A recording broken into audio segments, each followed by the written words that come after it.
BJP కావాల్సిందిగా విజ్ఞప్తి చేస్తున్నాం. బీజేపీ బీజేపీ బీజేపీ బీజేపీ అనక రవితేజ, పేరవేన ఉమేష్, కొన్నపాక శివ,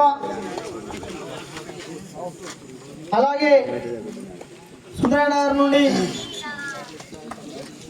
గోరె నరసింహులు, సూర్యనగర్ నుండి కూడా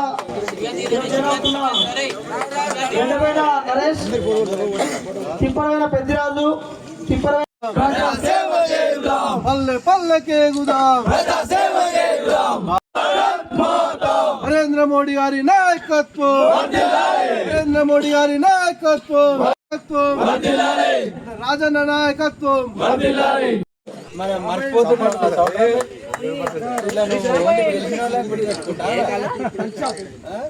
ఈరోజు జనగామ జిల్లా అధ్యక్షులు శ్రీ సౌడ రమేష్ గారితో కలిసి జనగామలో వడ్లకొండ గ్రామంలో జరిగినటువంటి జాయినింగ్ ప్రోగ్రాంలో పాల్గొనడం జరిగింది.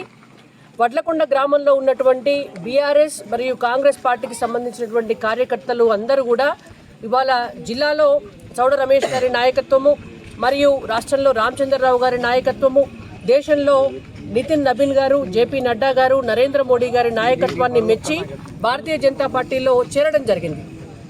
వడ్లకొండ సర్పంచ్ స్థానాన్ని మేము గెలవలేకపోయినప్పటికీ, త్రుటిలో పోయినప్పటికీ కూడా ఇవాళ వడ్లకొండలో ఉన్నటువంటి భారతీయ జనతా పార్టీ నాయకులు, కార్యకర్తలు ఏ విధంగా సమాజ సేవ చేస్తారు, రేపొద్దున ఇక్కడ రాబోయేటటువంటి ఎన్నికల్లో ఎంపీటీసీ, జెడ్పీటీసీ స్థానాలను కూడా పూర్తి స్థాయిలో బీజేపీ గెలుచుకోబోతోంది అనేటువంటి ఒక నమ్మకంతో ఇవాళ భారతీయ జనతా పార్టీ గ్రామాల్లో చేస్తున్నటువంటి అభివృద్ధిని చూసి ఇవాళ కాంగ్రెస్ అండ్ బీఆర్ఎస్ పార్టీలతోటి ఏమీ కాదు అనేటువంటి ఉద్దేశాన్ని, దాన్ని నమ్మి తెలుసుకొని ఇవాళ భారతీయ జనతా పార్టీలో వివిధ కార్యకర్తలు చేరడం జరిగింది. సో వాళ్ళందరికీ కూడా ఇవాళ ఆహ్వానిస్తున్నాము. భారతీయ జనతా పార్టీ కుటుంబంలోకి వాళ్ళందరికీ కూడా స్వాగతం. బీజేపీ ఇన్నాళ్లుగా ఏ విధంగానైతే తెలంగాణ గ్రామాల అభివృద్ధికి కృషి చేసిందో భవిష్యత్తులో మరింత అభివృద్ధికి కృషి చేస్తుంది. 1% నుంచి ఉన్నటువంటి స్థానాలు ఇవాళ 7% వరకు మనము తెచ్చుకోవడం జరిగింది. జనగామ లాంటి జిల్లాలో కూడా 7 సర్పంచులు, 8 సర్పంచులు, 12 ఉప సర్పంచులు, 100కు పైచిలకు వార్డు మెంబర్లు గెలుచుకున్నాం. తెలంగాణ రాష్ట్రం అంతా కూడా 700 సర్పంచులు గెలుచుకున్నాం. మనము దాదాపు ఒక 1000 దాకా ఉప సర్పంచులు గెలుచుకున్నాము, 10,000 వార్డు మెంబర్లు గెలుచుకున్నాం.